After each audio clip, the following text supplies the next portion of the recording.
All right, today we're jumping into a murder mystery that's just wild. The key witness couldn't speak, couldn't see, couldn't hear. Why? Because the key witness was a stopped clock. You know that old saying, right? Time reveals everything? It's this idea that eventually the truth always comes out. But what happens when time itself is the most twisted clue in the whole investigation?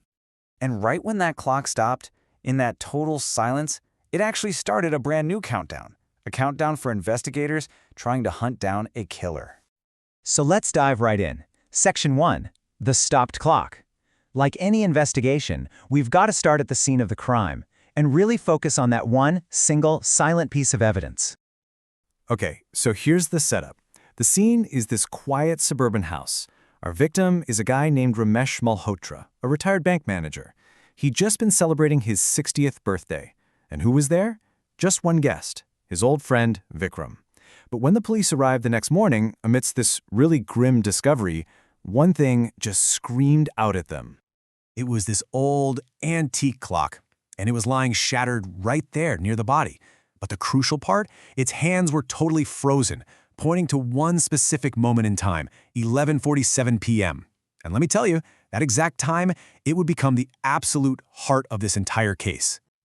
Okay, on to the next part, the initial clues. So the lead investigator, ACP Kavita Singh, she gets to the scene and right away, the clues start painting this really confusing picture. The evidence was just full of contradictions, starting with the time itself. And this was the first huge puzzle they had to solve. You see, the medical examiner comes in and estimates the time of death to be somewhere between 11:45 p.m. and midnight. And the clock stopped at 11:47, smack dab in the middle of that window. So was that just a wild coincidence? Or was it a clue? Something deliberately left behind to throw them off the scent? And there was more. The scene started offering up other clues.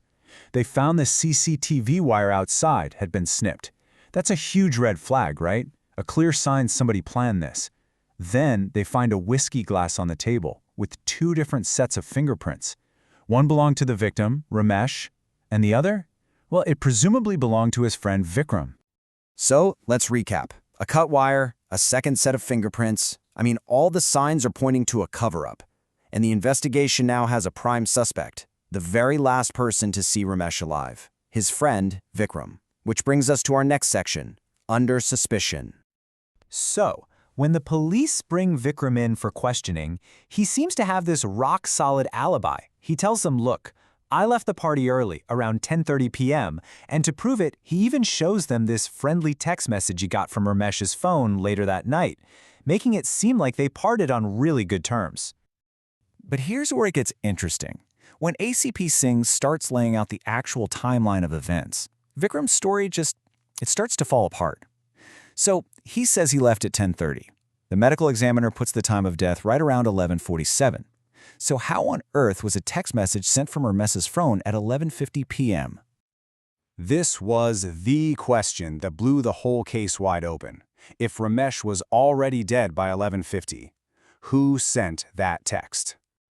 Okay, so Vikram's alibi is in shreds. This is where the investigators really start to dig deep, looking for the truth. And pretty soon, they uncover the last two pieces of evidence that would solve this whole puzzle. Let's get to it. Facing the truth. First up, they found a motive, a big one. On Ramesh's laptop, they discovered an email draft, and inside that draft, an insurance policy. And guess what it said? Ramesh was planning to leave his entire property to Vikram. But here's the kicker, the really crucial detail. The policy was still unsigned. So now they have a really strong motive, but that's not proof, right? The police needed something physical, something that put Vikram at that scene at the time of the murder, without a shadow of a doubt. But what could it possibly be? The answer was on the clock itself. Forensics took a look at the back panel, and they found it. A single, perfect, clear fingerprint, right where someone would have held it to stop the hands. And that print? It was a perfect match for Vikram. Well, that was it. Faced with a timeline that made no sense, a massive financial motive, and now his own fingerprint on this key piece of evidence, Vikram's whole story just completely collapsed. He confessed to everything. This is the confession. So here's what actually went down that night. The evening ended not with a friendly goodbye, but with a horrible argument. Ramesh accused Vikram of only being friends with him for his money. And in a flash of anger, Vikram pushed him. Ramesh fell, he hit his head, and he died.